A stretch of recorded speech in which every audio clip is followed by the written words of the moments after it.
تو سخیوں کی کوئی تعریفیں نہ کرتا, بدصورتی نہ ہوتی تو خوبصورت لوگوں کی تعریف نہ کی جاتی, کمزور نہ ہوتے تو طاقتور کی تعریف.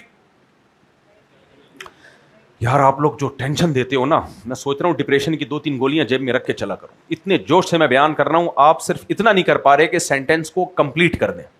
میں پورا سینٹینس تھوڑی کہنے کو کہہ رہا ہوں, میں تو صرف کہہ رہا ہوں کہ اس کو جہاں میں سینٹینس کو ادھورا چھوڑوں, آپ نے 2 لفظ لگا کے میری خوشی کی خاطر اس کو کیا کر دینا ہے, کمپلیٹ کر دینا ہے. تو مجھے لگے گا کہ آپ بھی میرے ساتھ اس تقریر میں شریک ہیں برابر, آپ ہلتے ہی نہیں اپنی جگہ سے. تو اب میں بات کو سمیٹتا ہوں, ٹائم بھی پتہ نہیں چل رہا ہے یہاں, ابھی تو بہت ٹائم ہے. ہاں تو یہ گھڑی وہ کہاں ہے, وہ بھائی صاحب ان کو بولے یہاں لگاؤ ایک گھڑی, یہ ریکارڈنگ کرنے والے شارٹ ہو گئے مارکیٹ سے, ایک گھڑی نا یہاں لگا دینا اتوار سے پہلے. تو یہ دونوں نظام ساتھ چلیں گے, سمجھ میں آ رہی ہے بات, ظلم بھی اور عدل بھی. اچھا اللہ نے اس کو بار بار قرآن میں بیان کیا ہے, بار بار اس نظریے کو. آئنسٹائن نے تو فزکس کی تھیوری بیان کر دی نا, اللہ نے بھی اس تھیوری کو بہت دفعہ بیان کیا لیکن کسی اور مقصد کو بتانے کے لیے. الحمدللہ الذی خلق السماوات والارض وجعل الظلمات والنور, تمام تعریفیں اس اللہ کے لیے جس نے اندھیرے بھی پیدا کیے اور اس کی اپوزٹ, اس کی ضد روشنیاں بھی پیدا کی. اللہ خود بتا رہا ہے سبحان الذی خلق الازواج کلھا, پاک ہے وہ ذات جس نے ہر چیز کے جوڑے بنائے ہیں. یہاں جوڑوں کا مطلب علماء بیان کرتے ہیں ہر چیز کی اپوزٹ بنائی ہے, یہ بھی جوڑے ہی ہیں.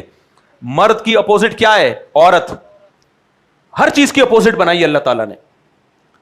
اسی طرح اندھیروں کی اپوزٹ کیا ہے, یعنی اپوزٹ کا مطلب اس کی وجہ سے وہ سمجھ میں آئے گا. عورت کو دیکھ کے اندازہ لگاؤ کہ جس میں نسوانیت نہیں ہے تو اس کو مرد کہتے ہیں, جس میں مردانگی نہیں ہے اس کو عورت کہتے ہیں, یہ سمجھ میں آئے گا. اب جو سوسائٹی عورت کو مرد بنا رہی ہے وہ اس قدرت کے نظام کو خراب کر رہی ہے کہ نہیں کر رہی ہے, نظام کائنات ہی بیڑا غرق کر دی, وہ روشنی اور اندھیرے میں فرق ختم کر رہی ہے. میرا مقصد یہ نہیں کہ عورت اندھیروں کی طرح ہے, میں صرف ایک مثال سمجھانے کے لیے, وہ فرق ہی ختم کر رہی ہے. تو اللہ قرآن میں کہتا ہے کہ ہر چیز کے جوڑے بنائے, حتیٰ کہ جب سائنسدانوں نے ایٹم کو توڑا ہے نا اس میں بھی پازیٹیو نیگیٹو چارج نکلے ہیں. تو وہ جو الیکٹران پہ نیگیٹو ہوتا ہے وہ پازیٹیو کی وجہ سے نیگیٹو لگ رہا ہوتا ہے, اور جس پہ پازیٹیو ہوتا ہے وہ اس نیگیٹو کی وجہ سے پازیٹیو لگ رہا ہوتا ہے. سمجھ میں آ رہی ہے بات کہ نہیں آ رہی ہے؟ تو اس سے اللہ تعالیٰ قرآن میں اس سے یہ ثابت کرتے ہیں کہ انسانوں کی عمل کے لحاظ سے بھی 2 قسمیں ہیں, فَأَلْهَمَهَا فُجُورَهَا وَتَقْوَاهَا, برے بھی ہوں گے اور اچھے بھی ہوں گے. اگر برے نہ ہوتے تو اچھے سمجھ میں ہی نہیں آتے, اچھے نہ ہوتے تو برے سمجھ میں نہیں آتے. تو میں جو اصل بیان کرنا چاہ رہا تھا آپ کے سامنے, اب میں اس پہ آتا ہوں. یہ پورا اس کو سمجھانے کے لیے پوری ایک تمہید تھی ہے. تو اسی طرح یاد رکھو سوسائٹی میں فسادی بھی ہوں گے اور فساد کا الٹ ہے اصلاح, سوسائٹی کی اصلاح کرنے والے بھی ہوں گے. گھر میں اگر آپ کا خاندان ہے تو اسی گھر میں عین ممکن ہے, لازمی نہیں ہے, کوئی فسادی بھی ہو اور عین ممکن ہے اس میں کوئی اصلاح کرنے والا بھی ہو. خاندان میں عین ممکن ہے کچھ خاندان کے افراد فسادی ہوں اور کچھ خاندان کے افراد اصلاح کرنے والے ہوں. کیا خیال ہے, ممکن ہے یا نہیں ہے؟ مسجدوں میں ممکن ہے کچھ لوگ نمازی فسادی ہوں اور یہ بھی ممکن ہے کچھ نمازی اصلاح کرنے والے ہوں. کنٹری میں یہ بھی ممکن ہے کچھ لوگ فسادی ہوں اور کچھ لوگ کنٹری کی اصلاح کرنے والے ہوں. یہ سسٹم چلتا رہے گا قیامت تک. تو میں نے اور آپ نے دیکھنا ہے کہ ہمارا شمار فسادیوں میں ہوتا ہے یا سوسائٹی کی اصلاح کرنے والوں میں ہوتا ہے. نہیں آ رہی سمجھ میں بات؟ اب یہ ہم کیسے دیکھیں گے, اس کا معیار کیا ہے؟ کچھ علامتیں احادیث میں بیان کی گئی ہیں, اس سے پتہ چل جاتا ہے کہ کون فسادی ہے اور کون اصلاح کرنے والا. سب سے پہلی بات, قرآن کہتا ہے اللہ تعالیٰ زمین میں فساد کو پسند نہیں کرتا. اللہ زمین میں فساد کو پسند نہیں کرتا. جب اللہ زمین میں فساد کو پسند نہیں کرتا تو فساد پھیلانے کے جتنے راستے تھے وہ اللہ نے بلاک کیے ہوں گے کہ نہیں کیے ہوں گے؟ جتنے راستے فساد کی طرف جاتے ہیں سب کنٹینر لگا کے اللہ نے بند کر دیے, مگر فسادی اس کنٹینر کو کراس کر کے پہنچتا ہے وہاں تک. وہ کون سے راستے ہیں جو سوسائٹی میں فساد پھیلاتے ہیں؟ سب سے پہلا کسی کی پرائیویسی میں گھسنا. نہیں آ رہی سمجھ بات؟ اس سے بھی پہلے میں ایک بات بتاتا ہوں, جو پرائیویسی میں گھسنا اس کے نتیجے میں ہوتا ہے. سب سے پہلا اپنے کام سے کام رکھنا. جو آدمی اپنے کام سے کام نہیں رکھتا, سوسائٹی میں اس سے بڑا فسادی بولو کوئی نہیں ہوتا. اپنے آپ کی کیا ذمہ داری ہے, بس آپ وہ دیکھو. دوسرے کا کیا, یہ آپ سے نہیں پوچھا جائے گا. یا ایھا الذین آمنوا علیکم انفسکم لا یضرکم من ضل اذا اہتدیتم. اے ایمان والو اپنی فکر کرو, کوئی اگر گمراہ ہوگا تو اس کی گمراہی سے تمہیں نقصان نہیں ہوگا. آپ کہہ سکتے ہیں لو اس میں تو تبلیغ کا راستہ ہی اللہ نے بند کر دیا, کیا خیال ہے؟ یعنی بس اپنے آپ کی فکر کریں اور کسی کی سوسائٹی کی فکر ہی نہ کریں ہم. یہ اشکال ہوتا ہے کہ نہیں ہوتا؟ یہ اشکال عبداللہ بن مسعود کے سامنے کیا گیا تھا کہ بھائی پھر تو ہم قرآن کی اس آیت کا مطلب یہ ہے یا ایھا الذین آمنوا علیکم انفسکم, اے ایمان والو اپنی فکر کرو, کوئی اگر گمراہ ہوتا بھی ہے اس کی گمراہی سے تمہیں نقصان نہیں ہوگا, تم اپنی خیر مناؤ. بعض حضرات نے اس کا یہ مطلب سمجھا کہ ہم دوسرے کو کی اصلاح کریں گے ہی نہیں, ہم دوسرے کو تبلیغ کریں گے ہی نہیں, سوسائٹی میں امن اصلاح کی کوشش کریں گے ہی نہیں. عبداللہ بن مسعود نے فرمایا نا نا نا نا, اس کا یہ مطلب نہیں ہے. تو عبداللہ بن مسعود نے جو مطلب بتایا وہ میں اپنے الفاظ میں اس کو آسان لفظوں میں ایکسپلین کرتا ہوں. اس کا مطلب ہمارے حضرت بتایا کرتے تھے کہ ہم اگر دوسرے کی کو تبلیغ کر رہے ہیں وہ بھی اپنے لیے کر رہے ہیں کہ اللہ نے مجھ سے سوال کرنا ہے, اگر میں نے تبلیغ نہ کی تو مجھے اس کی نہیں, مجھے اصل میں اپنی فکر ہے. آپ کہہ سکتے ہو اس سے نتیجہ کیا نکلے گا؟ دوسرے کی فکر میں دوسرے کو تبلیغ کرنا یا اپنی فکر میں کرنا, اس کا نتیجہ کیا ہے؟ اس کا نتیجہ یہ ہے کہ جب انسان اپنے لیے کوئی عمل کرتا ہے تو اس میں وہ مخلص ہوتا ہے, اس کی نیت فساد کی نہیں ہوتی, اس کا مقصد اپنے آپ کو عذاب سے بچانا ہے. تو ایسا کام نہیں کرے گا جس سے سوسائٹی میں فساد ہو, وہ کام کرے گا جس سے سوسائٹی میں اصلاح ہو. اس کی میں آسان مثال آپ کو سمجھاتا ہوں. آپ کا کوئی شخص بیمار ہے, آپ ہاسپٹل میں نرسنگ کا کام کرتے ہیں, فرض کرو ہاسپٹل میں کیا کام کرتے ہو آپ؟ توجہ ہے کہ نہیں ہے؟ نرسنگ کا کام ہے آپ کا. کوئی پیشنٹ آیا بیمار ہے, اس کے ٹیسٹ کرانے ہیں, اس کو کسی اور ہاسپٹل لے کے جانا ہے وغیرہ وغیرہ, آپ کی ڈیوٹی ہے. آپ کو اس سے کوئی غرض نہیں ہے مرے یا بچے. اب آپ اس کی جو فکر کرو گے نا وہ ایک فارمیلٹی پوری کرو گے آپ, اور اس میں آپ فساد کا ذریعہ بھی بن سکتے ہو. عین ممکن ہے آپ اس کو کوئی ایسی دوا کھلا دو جس کے بارے میں آپ کو یقین نہ ہو کہ یہ ٹھیک بھی ہے یا نہیں ہے, لیکن چونکہ آپ کو یہ خطرہ ہے کہ ڈاکٹر بعد میں آپ سے پوچھے گا دوا کھلائی تھی کہ نہیں کھلائی تھی, تو بھائی ڈاکٹر کو جواب دینے کے لیے میرے پاس جواب ہوگا, میں کھلا دیتا ہوں, بچے مرے اس سے مجھے کوئی غرض نہیں ہے. بلکہ یہ بھی ممکن ہے اگر آپ کو اس سے دشمنی ہے تو جان کر غلط دوا کھلاؤ آپ. لیکن یہی کیس آپ کے بیٹے کے ساتھ ہو, آپ کا بیٹا بیمار ہے, اب آپ اپنے بیٹے کے کیس کو اپنا کیس سمجھو گے, آپ جلد بازی میں علاج نہیں کرو گے, ایسا علاج نہیں کرو گے جس سے خاندان تو مطمئن ہو جائے لیکن آپ کو بتاؤ کہ بچے کا بیڑا غرق ہو جائے گا. خاندان کو پتا ہے فلاں ڈاکٹر بڑا ایکسپرٹ ہے, میں اس کے پاس لے گیا, لیکن آپ کو پتا ہے وہ ہے دشمن, مار دے گا, اور فلاں ایکسپرٹ نہیں ہے لیکن علاج صحیح کرے گا.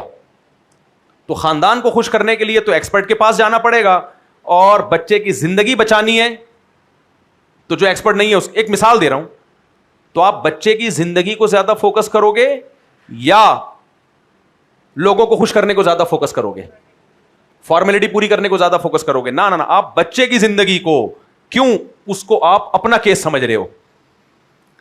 جب تبلیغ کو انسان اپنا کیس سمجھتا ہے تو پھر وہ ایسے طریقے سے تبلیغ کرتا ہے کہ واقعی میں اصلاح ہو, سوسائٹی مزید خراب نہ ہو جائے. وہ طنزیہ لب و لہجہ اختیار نہیں کرتا, وہ دوسرے کو نیچا دکھانے کی کوشش نہیں کرتا, وہ یہ کوشش نہیں کرتا کہ میں جیتنا چاہتا ہوں اس ڈیبیٹ میں. اس کی پوری کوشش یہ ہوتی ہے کہ کسی طریقے سے یہ ٹھیک ہو جائے. وہ بے موقع تبلیغ نہیں کرتا, تبلیغ کے ذریعے اس کو آر دلانے کی کوشش نہیں کرتا, ایسا طریقہ اختیار نہیں کرتا کہ اس سے اور زیادہ اس کو غصہ آ جائے, مشتعل ہو جائے. سوٹیبل ٹائم میں سوٹیبل الفاظ اور سوٹیبل طریقہ, تین چیزیں دیکھے گا کہ وقت مناسب ہے یا نہیں ہے بات کرنے کا. نمبر 2, طریقہ مناسب ہے یا نہیں ہے. نمبر 3, جو الفاظ میں جن الفاظ کے ذریعے اس کو بات سمجھا رہا ہوں وہ الفاظ مناسب ہیں یا نہیں ہے. 3 شرطیں جب تک پوری نہیں ہوں گی وہ تبلیغ نہیں کرے گا. بالکل ایسا ہی جیسے بچے کا آپریشن کرانا ہے تو دیکھے گا کہ آپریشن کا یہ مناسب ٹائم ہے یا نہیں ہے, یہ طریقہ جس طریقے سے میں کر رہا ہوں یہ مناسب ہے یا نہیں ہے, اور جو اس کے لیے ہسپتال یا جو انسٹرومنٹ استعمال ہو رہے ہیں وہ ٹھیک ہیں یا نہیں ہے. جب تک 3 شرطیں پوری نہیں ہوں گی آپریشن کی طرف جائے گا. لیکن اگر صرف ملازمت کر رہا ہے تو اس کی بلا سے اس نے ایک فارمیلٹی پوری کرنی ہے, ڈاکومنٹس تیار کرنے, اور اگر دشمنی ہے تو جان کر ایسا ٹیکا لگائے گا کہ وہ مر جائے. سوسائٹی میں فساد جب پیدا ہوتا ہے جب آپ کا تبلیغ کا طریقہ دنیا میں اصلاح کے لیے نہ ہو, سامنے والے کو نیچا دکھانے کے لیے ہو, اپنی ذاتی ٹھڑک پوری کرنے کے لیے ہو. غصہ کسی اور بات پہ آیا ہوا ہے اور نکالا کس پہ جا رہا ہے, سامنے والے پہ, تبلیغ کے نام سے. مثال کے طور پر ہمارے ہاں غیبت کس طریقے سے ہوتی ہے. شریعت نے ہمیں حکم دیا دوسروں کی غیبتیں نہ کرو, حکم دیا نا. سوسائٹی میں فساد سے بچنے کے لیے شریعت نے ہمیں حکم دیا ہے کہ کسی کی برائی دیکھو تو اس کی برائی لوگوں کے سامنے بیان مت کرو. یہ بھی ایک کنٹینر شریعت نے لگایا ہے فساد سے سوسائٹی کو روکنے کے لیے. لیکن جب غیبت کا دل کرتا ہے انسان کا تو پھر اس پہ حلال کے لیبل لگاتا ہے. ایکچولی بات اصل میں یہ ہے کہ اس بندے نے یہ گناہ کیا ہے, اگر میں لوگوں کو نہ بتاؤں تو لوگوں کو پتہ کیسے چلے گا کتنا بڑا فراڈی ہے. تو بس پتہ چلا کہ تو نے کیا کرنا ہے. بہت سے دنیا میں فراڈی ہیں, سب کا پتہ چل گیا لوگوں کو. دیکھو 2 قسم کے گناہ ہوتے ہیں. آج بھی کسی کا فون آیا, انہوں نے پوچھا کہ ایک دینی آدمی کو میں نے دیکھا ہے لوگوں کے ساتھ فراڈ کرتے ہوئے. اب وہ بیچارے نیک آدمی ہیں, وہ بڑے ڈر رہے ہیں کہ لوگوں کو میں کیسے بتاؤں, غیبت تو نہیں ہو جائے گی. میں نے کہا میرے بھائی دینی آدمی ہے, داڑھی ٹوپی والا ہے اور لوگوں کے ساتھ فراڈ کر رہا ہے تو یہ بات لوگوں کو بتانی ہے آپ کو. کیونکہ جب دینی آدمی فراڈ کا مطلب سمجھتے ہو پیسوں میں لین دین میں گڑبڑ کر رہا ہے. میں نے کہا لوگ اس کو بزرگ سمجھتے ہیں, اس سے مالی لین دین کریں گے, جب وہ دغا دے گا تو لوگ تمام علماء سے بدگمان ہوں گے. میں نے کہا بھائی یہ آپ کو لوگوں کو بتانا ضروری ہے. اب جس نے مجھ سے مسئلہ پوچھا اس کی طبیعت میں فساد نہیں ہے. طبیعت میں فساد ہوتا مسئلہ نہیں پوچھتا, بس ایک بات سامنے آتی پوری دنیا میں پھیلا دیتا. اس کے دل میں اللہ کا خوف ہے. یہ مجھ سے پوچھ رہا ہے مسئلہ اس لیے کہ اس کو یہ ڈر ہے کہ میں نے نہیں بتایا تو کہیں قیامت میں اللہ مجھ سے نہ پوچھے, بتا دیا تو بھی میں الٹا لٹکا ہوا ہوں قیامت میں. یہ اپنی فکر میں ہم سے مسئلہ پوچھ رہا ہے. سمجھ میں آ رہی ہے بات کہ یار مجھ سے کہیں قیامت میں حساب تو نہیں ہوگا. تو میں نے اس کو مسئلہ بتایا جو علماء بتاتے ہیں. بھائی کوئی چھپ کے گناہ کر رہا ہے جو گناہ متعدی نہیں ہے, اس کا پرسنل معاملہ ہے, نجی معاملہ ہے, شریعت نے ہمیں حکم دیا اس کے گناہ پہ پردہ ڈالو. یہ سوشل میڈیا پہ لوگوں کی پرسنل ویڈیوز لیک ہو رہی ہوتی ہیں نا, اور لوگ بھر کے آگے ویڈیو چلا رہے ہوتے ہیں. خوب اچھی طرح سمجھ لو, اتنا دوسرے کو ذلیل کرو جتنا چاہتے ہو کہ قیامت میں اللہ تمہیں ذلیل کرے. جو دوسروں کے عیبوں پہ پردہ ڈالتا ہے اللہ بھی اس کے عیبوں پہ پردہ ڈالتا ہے. سوشل میڈیا پہ کسی عورت کی کسی مرد کی کوئی پرسنل ویڈیو لیک ہو جائے, مزے لے کے اس کو پھیلایا جاتا ہے دنیا کے سامنے, چسکے لے کے پھیلایا جاتا ہے. اور پھیلانے والے اپنے بارے میں سمجھتے ہیں ہم جیسے دودھ کے دھلے ہوئے ہیں, خود پتہ نہیں کیا کیا کر رہے ہوتے ہیں. یہ وہ جرم ہے جو ناقابل معافی ہے کہ آپ نے کسی کی پرسنل زندگی کا کوئی عیب جو اس کا ذاتی عیب تھا دنیا کے سامنے نمایاں کر دیا. یہ حرام ہے, ناجائز ہے. لیکن اگر کوئی لوگوں کے ساتھ فراڈ کر رہا ہے, یہ فراڈ ایک ایسا جرم ہے جو اس کی ذات تک محدود نہیں ہے, بلکہ اس کا اثر کس پہ جا رہا ہے, بولو, لوگوں پہ جا رہا ہے. یہاں بتانا پڑے گا. تو میں نے ان کو کہا, میں نے کہا آپ کو بتانا پڑے گا, اگر یقین ہے 100% بتاؤ. لوگ اس سے ہوشیار رہے. آج ایک کو بیوقوف بنایا, کل دوسرے کو بیوقوف بنا کے لاکھوں کھا گیا, اور ہے بھی داڑھی پگڑی والا, داڑھی ٹوپی والا, پتہ نہیں کتنوں کو بیوقوف بنائے گا. تو بتاؤ اس کے جرم کو لوگوں کے سامنے ثبوت کے ساتھ. تو یہ ہے کہ یہ تبلیغ اپنے آپ کو اللہ کے عذاب سے بچانے کے لیے ہو رہی ہے, اور ایک یعنی لوگوں کو اس کے عیب دنیا کو دکھایا جا رہا ہے تاکہ اپنی ذمہ داری پوری ہو. لیکن ہم جب کسی کا عیب اچھالتے ہیں اس لیے نہیں کہ ہماری کوئی ذمہ داری تھی جو پوری کرنی ہے, اپنی ٹھڑک ہے دوسرے کو ذلیل کرنے کی, وہ ٹھڑک ہم نے پوری کرنی ہوتی ہے. کیونکہ دوسرے کو ذلیل ہوتا ہوا دیکھ کے بڑا مزہ آتا ہے. آدمی کہتا ہے یار کیا ذلیل ہو گیا دنیا کے سامنے.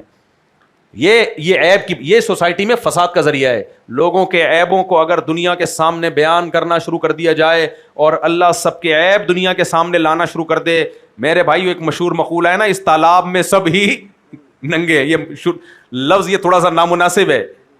یہ تو اللہ نے سب کے عیبوں پہ پردے ڈالے ہوئے ہیں اور ہمیں بھی حکم دیا سب کے عیبوں کو چھپاؤ تاکہ جب ایک دوسرے سے ملو عقیدت محبت کے ساتھ یہ سمجھ کے کہ سامنے والا مجھ سے اچھا ہے, سامنے والا مجھ سے زیادہ نیک ہے, مجھ سے زیادہ ایماندار ہے, مجھ سے زیادہ نمازی ہے. جب یہ چیز سوسائٹی میں ہوگی تو محبتیں بڑھتی ہیں, اور جب سوسائٹی میں یہ ہوگا کہ وہ تو یہ کرتا ہوا پکڑا گیا تھا, وہ تو ایسا ہے, وہ تو ویسا ہے, تو نفرتیں پھیلیں گی, محبتیں مارکیٹ سے شارٹ. جب محبتیں مارکیٹ سے شارٹ ہوتی ہیں تو پھر لڑائیاں ہوتی ہیں آپس میں, پھر سوسائٹی میں کیا ہوتا ہے, بولو, فساد.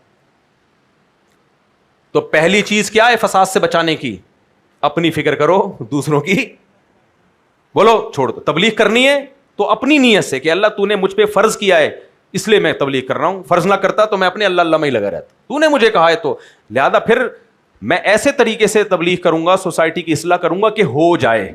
تبھی میں یہ جو کہتا ہوں نا, آج کل جو لوگ آ رہے ہیں نظام تبدیل کرو, نظام تبدیل کرو, ان سے پوچھا جائے کیا کریں, ہم کیسے تبدیل کریں. ہم بھی مانتے ہیں نظام تبدیل کرو, لیکن اس کا ہمارے پاس ایک پیکج ہے, اس طریقے سے تبدیل کرو. یہ کہتے ہیں نہیں گھڑم کر کے الٹ دو, تو اس سے سوسائٹی میں فساد پیدا ہو رہا ہے, نظام تبدیل نہیں ہو رہا. جب تک کوئی پیکج نہیں ہے نا آپ کے پاس, چپ کر کے بیٹھے رہو آرام سے, کوئی مثبت کام سوسائٹی میں کرو. یہ جب اس طرح کی باتیں کر رہے ہوتے ہیں, اس سے ملک میں انارکی پھیلنے کے علاوہ کچھ بھی حاصل نہیں ہوتا. تو لیبل اصلاح کا ہے, لیکن نتیجہ کیا نکل رہا ہے, فساد پھیل رہا ہے سوسائٹی میں. یہ ایسا ہی ہے, آپ کسی آدمی کو کہو اپنا داماد تبدیل کرو, وہ کہے میرے داماد نے کیا کیا ہے کہ یہ تمہارے داماد میں خرابی ہے, داماد تبدیل کرو. ابے تو پھر کوئی ایسا داماد لے کر آ جائے جس میں خرابی نہ ہو, سوائے طلاق دلوانے کے اور کوئی کام رہ گیا اس کا ہے بھائی تو اصلاح کی بات کر. گٹکا کھاتا ہے, چرس پیتا ہے, بتا میں چرس چھڑوانے کی کوشش کروں گا, یہی ہوگا نا. بہو تبدیل کرو, بہو, ابے کیوں تبدیل کر لے بہو, یہ خرابی ہے, یہ خرابی ہے. اس کا مطلب بھائی تو صرف فساد چاہتا ہے, تو تبدیلی کی بات کرنی چاہیے, لیکن کوئی سوٹیبل پیکج تو ہو نا. آج بہت سے آ رہے ہیں یوٹیوبر, نظام تبدیل کرو پاکستان میں, یہ کر دو وہ کر دو. بھائی کیا کیسے تبدیل کریں, کیا کریں؟ کوئی سوٹیبل آپ کے پاس پیکج ہے تو بتائیں. کچھ پڑھے لکھے لوگ اچھا پیکج بتاتے ہیں, اس پر عمل کرو آپ, لیکن کچھ لوگ کہتے ہیں خلافت قائم کرو. خلیفہ کہاں ہے, کیسے قائم کریں, دھماکے کریں. اس سے ملک میں پہلے کم دھماکے ہو رہے ہیں, جو 6 دھماکے اور شروع ہو جائیں گے. لیکن نوجوانوں کو ایسی باتیں پسند بہت آتی ہیں, بڑی بڑی باتیں, دکان پکوڑوں کی اور باتیں کروڑوں کی پسند بہت آتی ہیں. کوئی موٹیویشنل اسپیکر آئے گا نا یوٹیوب پہ, کہے گا کہ چھوٹا نہیں سوچو, ہمیشہ سوچو بڑا. ایک دم نوجوان جوش میں آتے ہیں, آج سے میں بہت بڑا سوچوں گا. پھر وہ نہیں ماسک لگا کے آتے لال کپڑے والے, ابے وہ جو ایک بڑے زبردست یوٹیوبر ہیں لال کپڑے میں, وہ آج تک اس نے اپنا چہرہ نہیں دکھایا, تو وہ ہوٹل میں بیٹھے ہوئے, انہوں نے کوئی یہی تقریر سنی ہوگی کہ باتیں ہمیشہ کیا کرو, سوچ اونچی رکھو. تو چائے کے ہوٹل پہ, پراٹھے کے ہوٹل پہ بیٹھے ہوئے, وہ بڑا پیارا ولاگ بنایا انہوں نے, بڑے اچھے ولاگ بناتے ہیں وہ. تو اس میں وہ کہہ رہے ہیں کہ یار ایسا کل 20 لاکھ سے بزنس شروع کرتے ہیں. اس نے کہا جب بزنس کرنا ہے تو کروڑ سے کرو نا, 20 سے کیوں. اس نے کہا کروڑ کیا, 1.5 کروڑ سے کرو, 2 کروڑ سے کرو, 3 کروڑ سے. وہ پراٹھے کے پیسے مانگنے آیا ہے, پراٹھے کے پیسے نہیں. سوچ ہمیشہ کیا رکھو. تو باتیں کرنے پر گورنمنٹ کی طرف سے بھی کوئی پابندی نہیں ہے, باتیں کر لو آپ, یہ کر لو وہ کر لو. ابے کیسے کر لیں, یہ طریقہ تو بتا ہمیں, نہیں تو چپ کر کے بیٹھ جا, یہ پھینکنے کی ضرورت کیا تھی. میں اپنا ایک واقعہ سنا کے بس بیان ختم کرتا ہوں, اکثر میں سناتا ہوں. ہماری کرکٹ ٹیم تھی جس کا نام تھا فرینڈز کرکٹ کلب. ہم جب چھوٹے بچے تھے 8ویں 9ویں کلاس میں, ہماری محلے میں ایک ٹیم تھی جس کا نام کیا تھا, فرینڈز کرکٹ کلب. زیادہ تر وہ ہار جاتی تھی, وجہ اس کی یہ تھی اس میں ہم بچے تھے, ہمارے مقابلے ہوتے تھے میچور لڑکوں سے. نیو وائٹ ایک ٹیم تھی ہمارے محلے میں, جو میرے اسکول کے دوست ہیں اور جو ہمارے محلے کے ہیں وہ ان کو پتا ہے کہ میں یہ وہ ایک دم کو پرانا زمانہ یاد آ جائے گا. نیو وائٹ ٹیم تھی جس میں بڑے بڑے ہمارے ماشاء اللہ عبد الواحد بھائی ہوتے تھے, بڑے بڑے, اب تو وہ 60-70 سال کے ہوں گے, 60 سال کے تو ہو ہی گئے ہوں گے, 70 کے ہوں گے تو ایسا غصہ آ جائے عبد الواحد بھائی کو. سارے بڑے بڑے تھے ہم سے وہ, تو ظاہر ہے انہوں نے جیتنا ہی تھا, ہم بچے. لیکن نہ ہماری کرکٹ میں ٹیشن بازیاں بہت ہوتی ہیں, آپ کو پتا ہے, ایکشن بازیاں. ہر ہفتے ہماری ٹیم کا ایک اجلاس ہوتا کہ یار ہم ہارے کیوں ہیں, ایسا کرو جو وکٹ کیپر میں وسیم کو ہٹا کے جمشید کو لے آؤ, بالنگ میں ایسا کرو اس کو یہ کر دو وہ کر دو. ابے بھائی تم اتنے بڑے بڑوں سے کھیل رہے ہو, تم کوئی ایک میچ بھی جیت جاؤ تو بڑی بات ہے یار. لیکن بڑی ٹھش پھش چل رہا ہوتا تھا, اس میں چائے بسکٹ کا بھی انتظام ہوتا تھا. مجھے یاد ہے میں نے مشورہ ایک دن دیا کہ یار یہ نام ہماری ٹیم کا اچھا نہیں ہے, فرینڈز کرکٹ کلب, نام چینج کرو. تو ہمارے کیپٹن نے بولا پھر کیا نام رکھیں؟ میں نے کہا یہ تو میرے ذہن میں نہیں ہے. اس نے کہا پھر انگلی توڑنے کی ضرورت کیا ہے. بڑا چپ جملہ کہا اس نے. ٹیم میں بچا کچھ بھی نہیں ہے, ایک نام ہی رہ گیا ہے, وہ چینج کرو. تو کہہ رہا کوئی آلٹرنیٹ نام بتاؤ تو ہم کر دیں گے چینج. تمہارے پاس کوئی متبادل ہے نہیں, یہ ہٹا دیں ٹیم بغیر نام کے. تو اس کا جو لفظ ہے نا پھر انگلی توڑ, یہ کہا یہ اس سے ملتے جلتے. تو وہ جملہ مجھے ایسا یاد رہا نا کہ واقعی یا تو متبادل دو, ورنہ خام خواہ کے مشورے دے کے انگلی توڑنے کی کوشش مت کرو.